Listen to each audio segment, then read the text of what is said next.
So hello and welcome to yet another episode of Top 10s. I'm your interim host, Carl Small, and today we're talking about 10 bands you never thought possible. And as with all videos here on Top 10s, this one is based on a script provided to us by a member of our writing team, that being Ian Forty, whose links to socials you can find below if you're so inclined. But let's get right to it.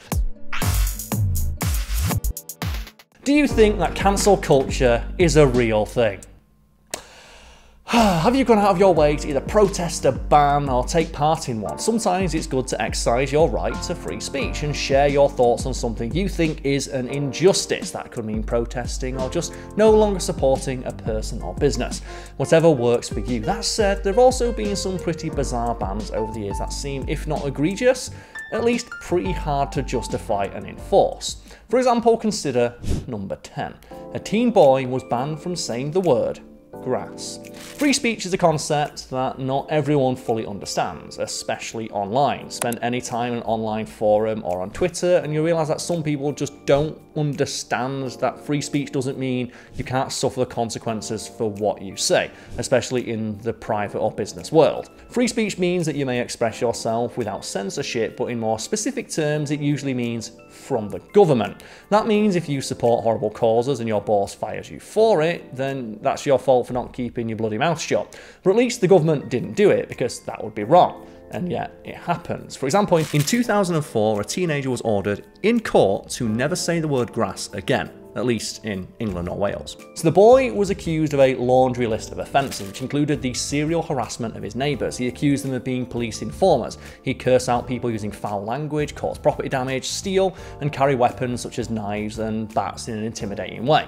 As if there's an unintimidating way to carry a knife or a bat while yelling at your neighbour. This went on for over 2 years. And this is where I have to educate everyone out there on a little bit of British slang, that being the word grass, which in some contexts can be taken to mean the equivalent of a snitch in American vernacular. So repeatedly calling someone a grass would be like calling them a snitch. And the overuse of this particular term by this teenager was considered to constitute harassment, and thus they were told not to use the word anymore. And if he was caught saying it again, he could be arrested and sent to a facility where there'd be no grass, the other kind. Number 9, the Stanford marching band has been banned from, like, so many places. You can thank the American Pie movies for changing everyone's opinion on band kids back in the 1990s, but real school bands have been stirring the pot for far longer than you'd think and being far more offensive than Alison Hannigan ever imagined. The Stanford marching band is quite literally the most banned marching band in sports history. That sounds both impressive and confusing given the general reputation of marching bands, and rest assured, it's both. The band has a long-standing tradition of playing pranks and much worse, to the point where many schools have just banned them from attending sporting events. Stanford is actually one of those schools. The story dates back to the 1960s when a beloved band leader was fired. The students took it pretty hard, and his replacement ended up giving control to the students themselves. Thus, as they say, the inmates gain control of the asylum. Performances are focused on things like Jimmy Carter's hemorrhoids and flying genitalia, among so many other controversial and hilarious topics. The band was booed repeatedly at the Rose Bowl for things as simple as playing on kitchen sinks instead of instruments or parading a cow around for no apparent reason. They were also barred from away games for 2015-2016 thanks to multiple violations of sexual harassment policies, drug violations, hazing and more, so it's not all fun and games. They've been banned from Notre Dame since the 1930s and from Disneyland since 1972. The governor of Oregon actually tried to ban them from the state once. The list goes on, and I hope in future we have another Top 10s list about all the dumb stuff they've done that I can read. Moving on. Number 8. Sesame Street was once banned in Mississippi for the most Mississippi reason imaginable. Sesame Street should be, arguably, one of the least controversial things ever. For decades, the show has been dedicated to helping children understand letters, numbers, the concept of sharing, and other basic, wholesome things. And yet, that was seemingly too much for the people of Mississippi back in the year 1970, shortly after its debut. What horrible thing could have happened for everyone's favourite puppet Phil Street that caused the State Commission for Educational Television to actually ban the programme? Racial integration. In a 3-2 vote, the commission voted to kick the show off of TV because it showed black children and white children playing together. The horror. According to one member, and I quote, "The state has enough problems to face without adding to them." whatever the fuck that means. The father-in-law of one of the commission members was the founders of an organisation devoted to maintaining segregation in schools, which should come as no surprise. But what you may be surprised to learn is that none of the commission members spoke on the records about the ban. However, once it became a national headline, Mississippi bans Sesame Street, the state was so embarrassed by the backlash over the choice, it quickly changed its mind, suddenly finding all kinds of reasons to love the show, which shouldn't be hard, it's Sesame Street!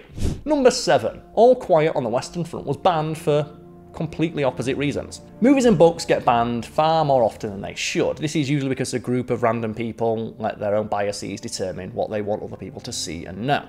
The attitude is much like a toddler who demands candy and refuses to acknowledge the idea that their whims are not what controls the universe. One of the most remarkable examples of the bans in recent memory, though, was Eric Remarque's All Quiet on the Western Front. It may be the only anti-war book banned for diametrically opposed reasons in completely separate bannings. First, you had Germany, which banned it for being anti-Germany, while Poland ended up banning it for being pro-Germany. If that doesn't show you that people read their own biases into a narrative, then nothing will. The truth is that the book always intends to be just a staunchly anti-war film. It has nothing to do with the countries represented, but wartime audiences, and in particular, governments, weren't open to that interpretation, and thus it was banned. Number 6. An episode of Peppa Pig was banned in Australia. If there's one thing people online know about Australia, it's that pretty much every bit of the wildlife that exists there wants to kill you.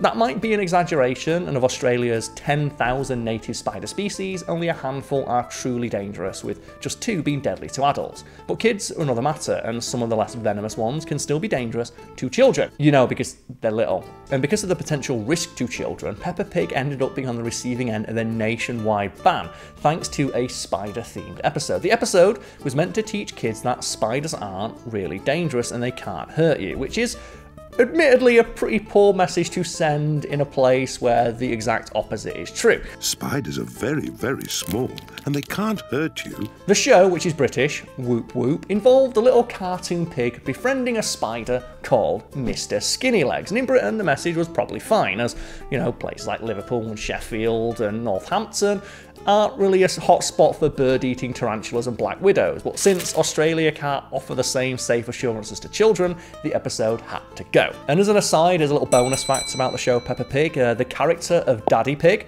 who's my personal favourite character on the show for the voice. I know, you've been jumping in muddy puddles. The actor who plays Daddy Pig has reported that they get so much fan mail from mothers at home who are they just love his voice. And he says that when he's on the street and people hear his voice, he will have single mums come up and be like, I love your voice. It's the only thing that puts me to sleep at night, and it's like, yeah, Daddy Pig. Number 5, Australian Parliament tried to ban the word mate.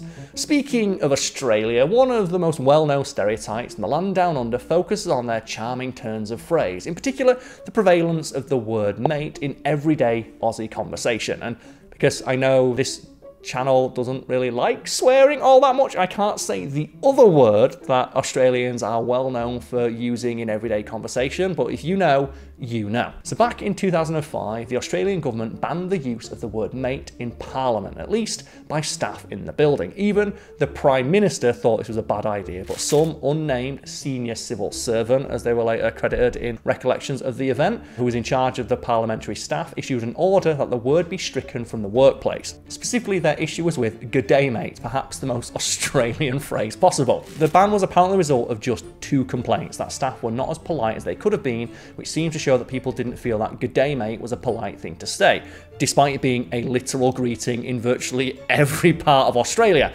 The ban was lifted in less than a day. You know what, it's time for another bonus fact. So over here in the UK, in particular the north, where I'm located, there was something similar happen with the use of the word love. And it's a common form of politeness to just refer to people as love. Like say, if you're in the shops, oh thanks love. And that was banned from some places because it was seen as being sexist and objectifying, even though it's a pretty gender neutral term used by pretty much everyone of a certain age, by which I mean everyone over 30 from the north.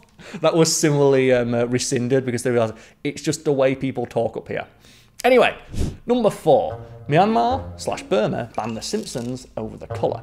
At this point, it seems The Simpsons has been on TV since the Dark Ages. It's caught its fair share of controversy over those years, and in particular, back at the beginning when Eat My Shorts was offensive to the more sensitive types.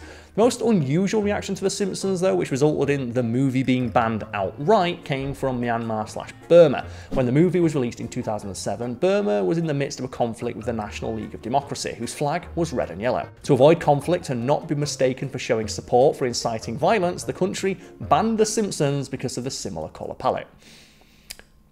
Yep, just let that one sit. Moving swiftly on. 3.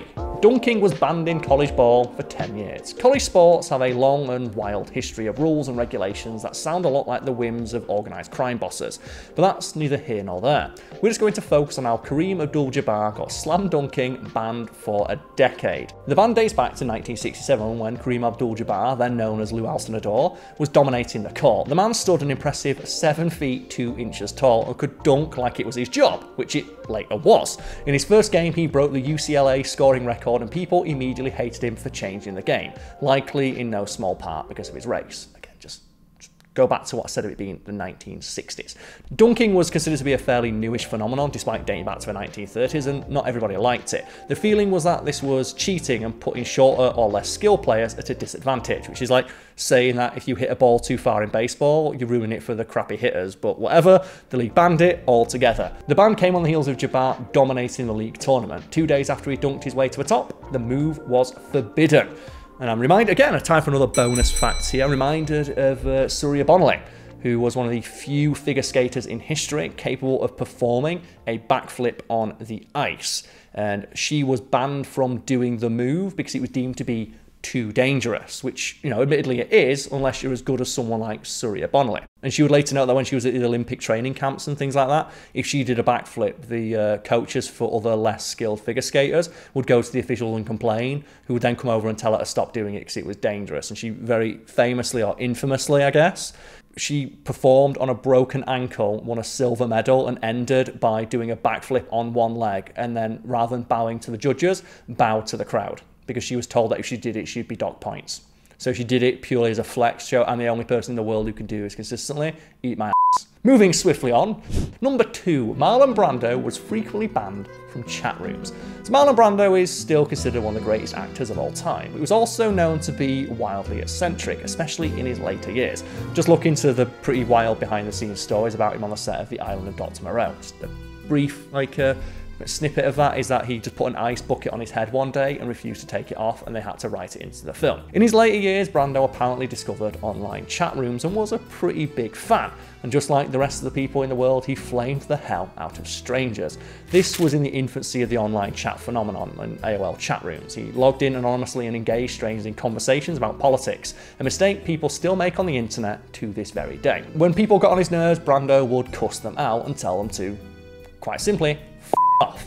Apparently this would be the culmination of hours of conversation, read arguments, and was something that happened on a regular basis. And there are people who can attest to meeting and befriending Brando in these chat rooms and having been told personally by the actor to off. And again, why not time for another bonus fact, this time about Marlon Brando. So it's well known that in his later life, Marlon Brando was a pretty hefty individual, and his eating habits were the stuff of legend. When he was a younger man, he could routinely be found just leaving sets to go out and just eat donuts and stuff like that, and in his younger days his weight would balloon back and forth. But being a younger man, he could keep the weight off, at least when he was on stage. And in his later life he lost the ability to do that. And there's a story which I told on my channel a few years ago now, which just cracks me up so much, is that his wife put a lock on his fridge to stop him eating food, and then one day she came downstairs and the lock had been broken with bolt cutters, and there was a single bite taken out of a giant block of cheese in the back of the fridge. And when she went to go confront Marlon Brando about it, he was in the garden eating Big Macs that his friend had thrown over the wall. And finally, number 1. A UK man was banned from having sex because his IQ was too low. So how do you feel about human rights violations? Because this one's a doozy and it comes out of left field. So in 2011, a UK court ruled that a man could not legally have sex because his IQ was too low. The 41-year-old man wasn't a criminal, he wasn't being banned because he'd done terrible things. Instead, he had a learning disability and an IQ measured at 48, which is considered to be quite low. The concern came from the man's local council, referred to him as having a, and I quote, vigorous sex drive. His housing is provided through some sort of government program and he had a boyfriend who lived with him.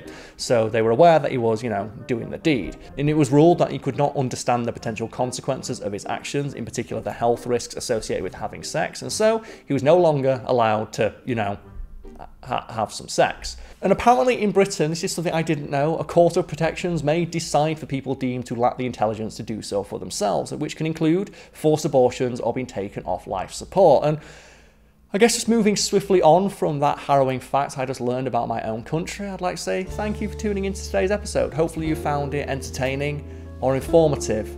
Like, maybe not entertaining for that last bit, but that was certainly illuminating to me. If you enjoyed the video, leave a like. If you have any suggestions for things we could cover in the future or about ways we could improve or change these videos, let us know in the comments. And if you want to see more like this, subscribe for more. And as always, as I like to say, go out there and have the day you all deserve. Cheers.